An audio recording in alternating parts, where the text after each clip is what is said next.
Hey, welcome back. So last episode we covered publishing to social platforms. We wrote our leading copy, added our track list, and scheduled everything to go out at the right time.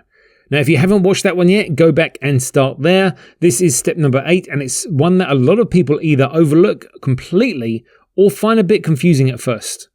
We're talking about RSS feeds and how to get your mixes into platforms like Apple Podcasts, Amazon Music, and Spotify. So let's start with the basics, because this is easier to understand than it sounds. An RSS feed is a small piece of code that tells other platforms where to find your content. Think of it as a permanent address for your mixes. When you submit that address to Apple Podcasts or Amazon Music or Spotify, those platforms can automatically pull in your latest episodes and publish them for you. This process is called syndication. This is how you get your mixes distributed across the wider podcast ecosystem without having to manually upload to every single platform. You publish once and the feed does the rest. The other reason RSS matters is reach. So every platform you syndicate to is another place that someone might discover your mixes. I had my episodes going out to Amazon Music, Apple Podcasts, and beyond that, I'm also syndicated to a number of different radio stations. That audience might never have found me through YouTube or Mixcloud, but RSS feed gets me that exposure. This is a good moment to revisit something that we covered back in episode 4 because it becomes especially relevant here. When your mix is being syndicated and played out in places that you don't directly control, listeners might stumble across it without knowing who you are or where it came from. They didn't search for you necessarily, they didn't click your name, they just heard it playing. So that's exactly why we have idents that are embedded into the mix and why that matters so much at this stage of the process.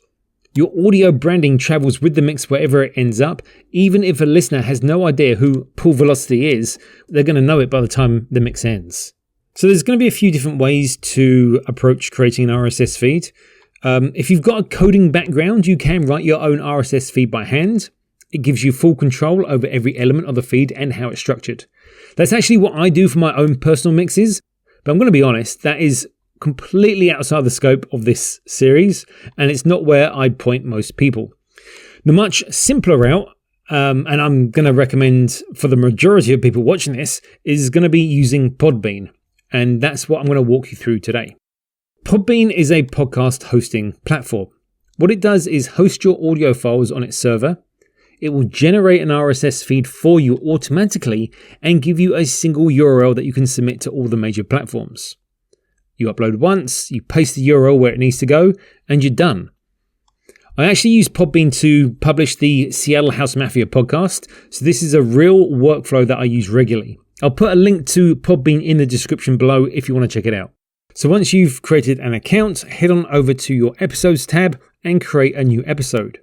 From there, you're going to upload your mix file, you're going to give it a title, a description, and upload your artwork. Now, here's the thing. You already have every single one of these elements already. The title, the description, the track list from episode 3, the artwork from episode 5. You just need to bring all of these pieces together here. For the description field, paste in the leading copy and the track list, and you can also add relevant hashtags towards the bottom if you feel that they're going to help. The content is already written. This is just a case of placing it in. One thing worth knowing, if you are producing a series of mixes under a consistent name, go into the advanced settings and there you're going to find options for seasons and episode numbers. It's a small thing, but it keeps everything tidy and gives your podcast a more professional structure in the directory listings. Once everything looks right, hit publish.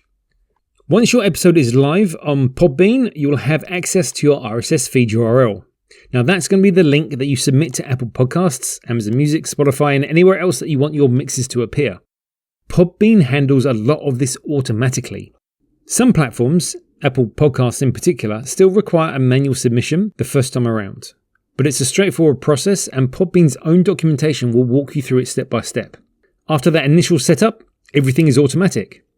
Every time you publish a new episode on Podbean, it flows through those platforms without you having to do anything extra. Now, once you've been publishing for a while and you've got a handful of mixes out there, Podbean gives you a statistics dashboard where you can track how your episodes are performing. Download numbers, listener trends, places where your audience is coming from. It's all genuinely useful data. Another reason why Podbean is one of my favorite tools in this whole workflow.